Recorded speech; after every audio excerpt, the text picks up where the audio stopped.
Now, as the U.S. gears up for its election, Donald Trump has pledged to bring more water to drought-stricken California from Canada. In California, where this drought is threatening the drinking supply for thousands of rural residents, as well as the livelihoods for the farmers. 2.2 million Americans, life without water and sanitation is costing them real money every day, and it's costing the U.S. economy $8.58 billion every year. It hasn't worked for like 3 weeks, and really it hasn't worked for the last 2 years. What if I told you that the most powerful nation on Earth is not collapsing because of bombs, debts, or rival superpowers, but because its neighbors simply refuse to share its rivers? That is the shocking reality unfolding right now as Canada has drawn a hard line against Washington's demands for water, and the fallout is beginning to ripple across every sector of the American economy. On September 12, 2025, the situation is clear. America is running out of water, and Canada has decided that sovereignty is worth more than any check the United States could ever write. This isn't speculation. It is a story documented in official statements, financial markets, and the voices of ordinary citizens and small businesses who are watching their futures evaporate like the reservoirs in the desert sun. 3 weeks ago, Donald Trump picked up the phone and made what historians may one day call the most reckless demand of his presidency. He asked Canada to hand over its rivers, treating fresh water as if it were just another commodity like oil or wheat. Canada's response was short and devastating, though. That single refusal set off a countdown clock on America's survival because no military budget, no trillion-dollar bailout, no Wall Street maneuver can summon water out of thin air. And when a superpower runs dry, desperation takes over. Mark Carney. Canada's Prime Minister did not just reject the demand. He rejected the idea that Canada would ever be treated like a colony again. With that, the balance of power in North America shifted. Behind closed doors, Washington tried to sweeten the deal. Negotiators came to Ottawa with what they described as the offer of the century $200 billion in infrastructure funding, a 50-year guarantee of American energy purchases, and exclusive access to military technology normally reserved for the closest allies. For many nations, this would have been irresistible. But Carney walked away, and the symbolism was undeniable. This was not about trade, it was about sovereignty. For the first time in generations, Canada told the United States that its natural resources were not for sale, not at any price. When the news broke, financial markets convulsed. Water futures in Chicago spiked 40% overnight. Agricultural commodities slumped as traders realized that farms in California and Arizona could no longer count on reliable flows. Tech companies that had built billion-dollar semiconductor plants in the desert saw their market value plummet as investors calculated the cost of dry taps. The Columbia River, stretching 2,000 kilometers with 800 flowing through British Columbia, has long been the artery of America's western lifeline. It powers cities, feeds farms, and sustains industries on both sides of the border. For 64 years, the Columbia River Treaty quietly guaranteed predictable flows. That guarantee just evaporated. The moment Carney announced that Canada would not renew America's open access, the illusion of water security vanished. Inside the White House, emergency cabinet meetings began running around the clock. The focus was no longer on projecting power abroad, but on basic survival math. 40% of U.S. food production and 65% of semiconductor output depend on water that is no longer guaranteed. Officials asked how many weeks can the nation function if the taps close. Farmers in Arizona openly admit they are terrified. "We can't plant without knowing we'll get deliveries," said one grower from Yuma. Small businesses are equally panicked. A family-owned dairy in Nevada reported that their wells are already drying, and without supplemental flows from the river, they will shut within months. Climate data has only worsened the picture. By 2030, scientists say today's droughts will look like rehearsals. Lake Mead, the largest reservoir in the United States, sits at just 28% capacity. The Colorado River lifeline to tens of millions is dying. California's Central Valley aquifers are collapsing as farmers pump water faster than nature can replenish. Nevada and Arizona have issued emergency restrictions that will shut down entire industries. Each of these numbers is not a projection but a present reality. One semiconductor plant consumes 10 million gallons every day. Arizona has 23 such facilities. During the COVID chip shortage, the world saw what happens when a few months of disruption crash entire industries. Now, imagine that crisis multiplied tenfold, permanent with no bailouts capable of filling empty reservoirs. As Washington scrambles, Ottawa has been playing a longer game. Just 3 days after rejecting Trump's demands, Carney was in Brussels signing frameworks for water cooperation with the European Union. 6 days later, he was in Tokyo negotiating agricultural export partnerships that prioritize Canada's water-efficient crops over American supplies. The message was unmistakable. Canada has options, America does not. European officials hailed Canada as a crown jewel partner, praising its vast northern territories' mineral wealth and water resources. In Berlin, trade ministers emphasized that Canadian hydroelectric power and crops were now as strategically valuable as oil once was. Asian markets, too, are eager. Japan and South Korea are racing to secure long-term Canadian energy and food imports, hedging against American instability. But the water war is only the fever.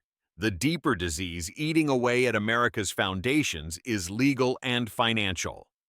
While headlines focused on rivers, a federal judge in Delaware quietly ruled that Trump's emergency tariffs were unconstitutional because only Congress can regulate trade.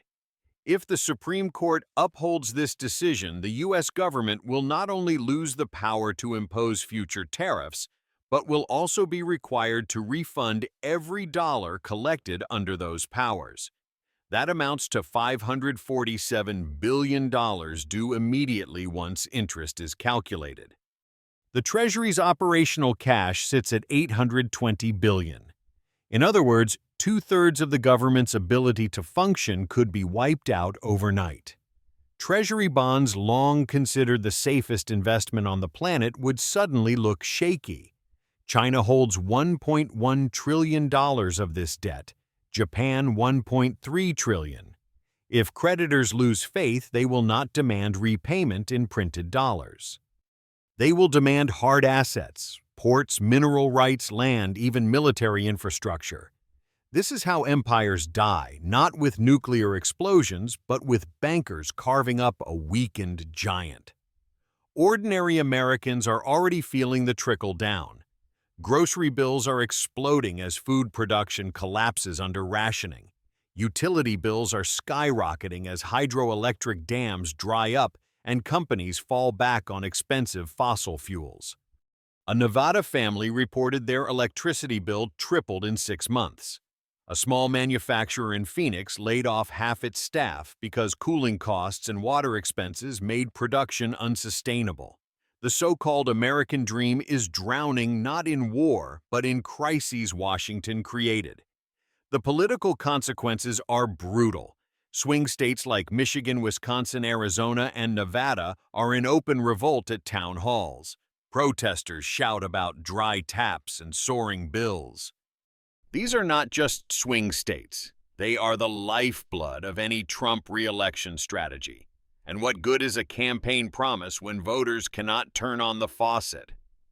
Meanwhile, the Pentagon is modeling nightmare scenarios of social breakdown. History shows that when people cannot drink, cannot eat, and cannot work, they stop caring about political stability.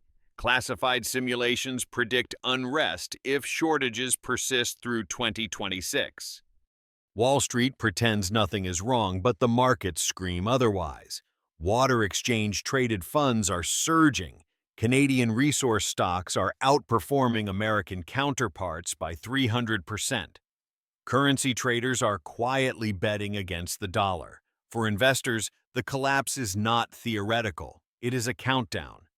The only debate is whether the crash comes in months or in weeks.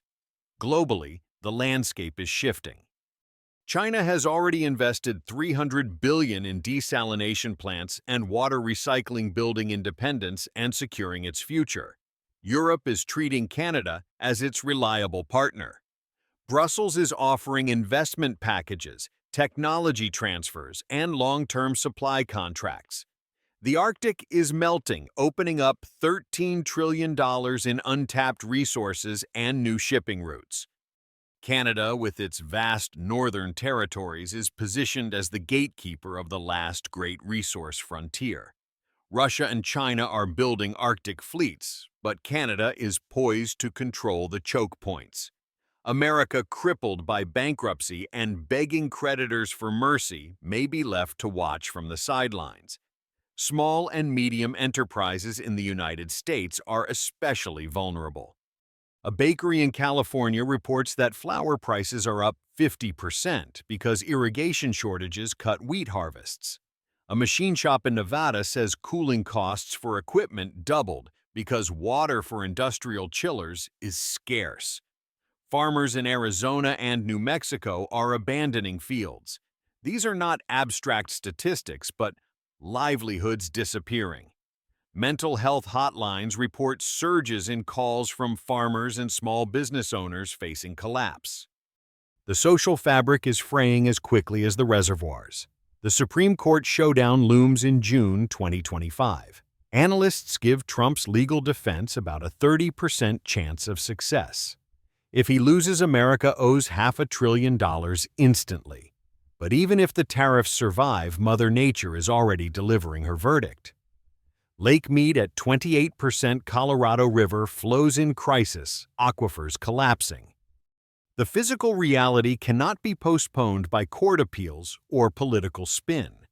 And as industries like semiconductors gulp 10 million gallons a day per factory, there is simply no margin left. A single closure of one major plant could ripple into global shortages of phones, medical devices, even defense systems. In Beijing, officials quietly note that America is now begging neighbors for the resources that keep its lights on. Canada's answer remains clear: our water is not for sale. In Brussels, European leaders emphasize that Canada has become the reliable partner America once was. In Tokyo, officials express relief that Canadian crops and resources will cushion their supply chains.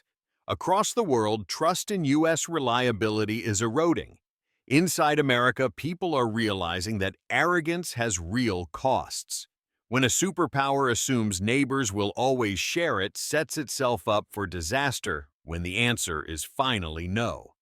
Every empire makes this mistake. Rome thought its aqueducts would flow forever.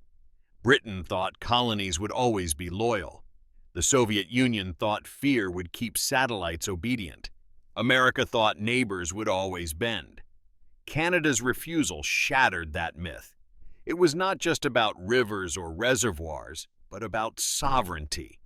For the first time, the United States wanted something vital, and Canada had the power to say no. That word "no" was a historic pivot. It exposed the weakness of a system built on assumptions of dominance. It proved that climate change does not respect military budgets or nuclear stockpiles. The new currency of power is not aircraft carriers, it is water. Nations that have it will survive. Nations that do not will collapse. Solutions exist. Desalination, recycling, atmospheric water generation are all real. The technology is ready, the science is proven.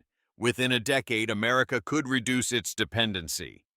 But these solutions require money, humility, and cooperation. They require an end to bullying and the beginning of partnership. Right now, America stands at a fork in the road. One path doubles down on confrontation, leading directly to bankruptcy and decline. The other path admits that the age of intimidation is over and invests in innovation and diplomacy.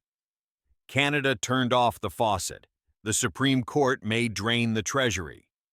Climate change is rewriting the laws of survival faster than any legislature can respond. The real question is not whether America can live without Canadian water. The real question is whether American leadership can survive in a world where allies no longer ask permission to say no. The countdown has started 150 days until the court decides if Washington owes $500 billion it does not have. Every day wasted makes the crisis deeper. Every delay makes solutions more expensive. And as the clock ticks, the future of the American superpower hangs not on tanks or tariffs, but on drops of water. Union workers, they're angry this morning after learning that they're losing their jobs at an Illinois Jeep plant. The parent company, Stellantis, says it's because of the rising cost of electric vehicle production. Thousands of people in this region, and late last night, 3,200 workers learned that as of Monday, they don't need to come in. So Stellantis is pausing production for 2 weeks. Their work now being moved to Mexico. We're already seeing the fallout of the auto tariffs with this 2-week shutdown at the Stellantis plant. This is like a man-made disaster. What if I told you the company behind Jeep, Dodge, Chrysler, and Fiat just set off an economic earthquake that could shatter Detroit's future? On this September 9th, 2025, Stellantis has confirmed losses so massive they wiped out years of growth and turned the Motor City into ground zero of a tariff war gone wrong. The collapse isn't just about numbers on a spreadsheet. It's about factories falling silent, families losing paychecks, and entire supply chains unraveling overnight. At first, President Donald Trump promised tariffs would be the magnet pulling factories back to American soil. The higher the tariff, the more likely companies will come into the United States and build here. Build a factory in the United States. He told supporters earlier this year.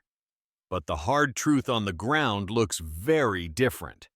In Ontario, Canada, union leader Jerry Dias sounded broken as he addressed the 3,000 Stellantis workers at the Brampton assembly plant. This is devastation.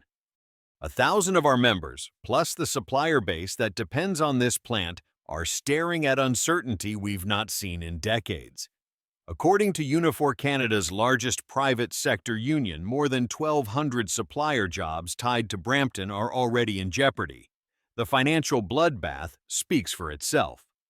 Stellantis reported a net loss of $2.7 billion in the first half of 2025 compared to a $5.6 billion profit during the same period last year. That swing of more than $8 billion in just 12 months is staggering.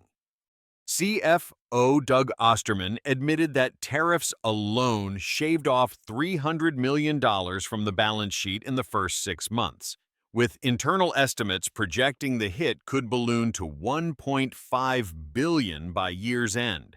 North American sales plunged 25% in the second quarter, a freefall not even Wall Street analysts had modeled. According to RBC Capital Markets Stellantis USS, market share shrank by 3.4 percentage points in just 90 days, the sharpest quarterly drop since the company was formed in 2021. But numbers only tell part of the story. The deeper impact is visible in shuttered plants and anxious families. Stellantis has already shut down key operations in both Mexico and Canada, ripping apart a supply chain that was once the envy of global manufacturing. 5 American plants, 2 in Michigan, 1 in Indiana, and 2 in Ohio, are directly caught in the shockwave. Nearly 900 U.S. workers have been pushed into temporary layoffs. But as one Michigan worker told the Detroit Free Press, temporary has a way of becoming permanent. I bought my house based on this job. Now I'm not sure I can make the mortgage. For many families, the layoffs aren't just numbers, they're daily survival questions. In Toledo, a father of 3 said he had to sell his pickup just to cover medical bills after his wife's health insurance was cut. A younger worker in Indiana told local news he's applying for grocery store jobs while still wearing his Jeep overalls, hoping something sticks before the mortgage is due. Churches in Detroit report food pantry demand has doubled since July, with volunteers warning they cannot keep up if auto plants stay dark into winter.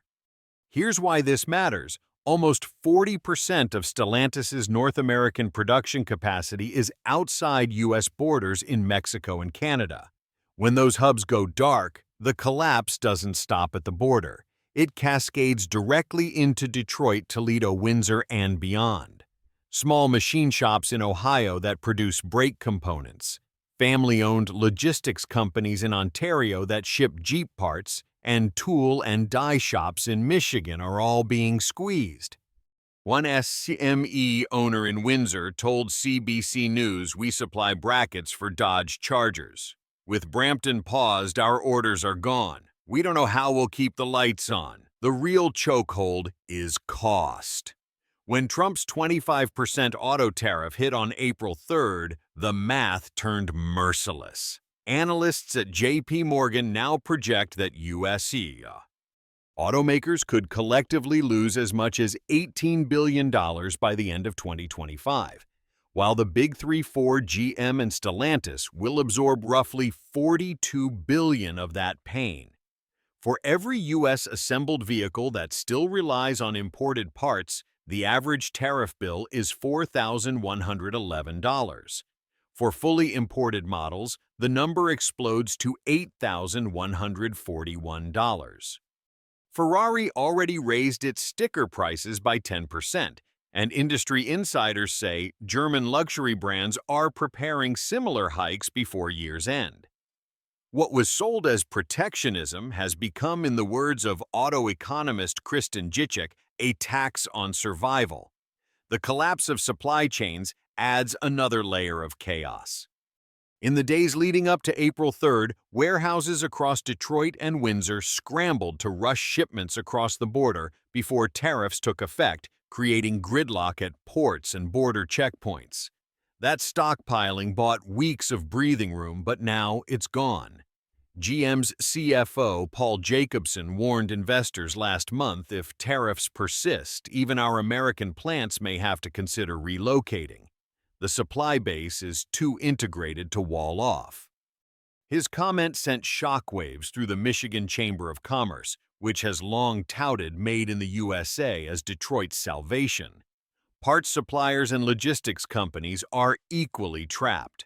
According to the Motor and Equipment Manufacturers Association, profit margins in the supplier base have thinned by up to 18% since April.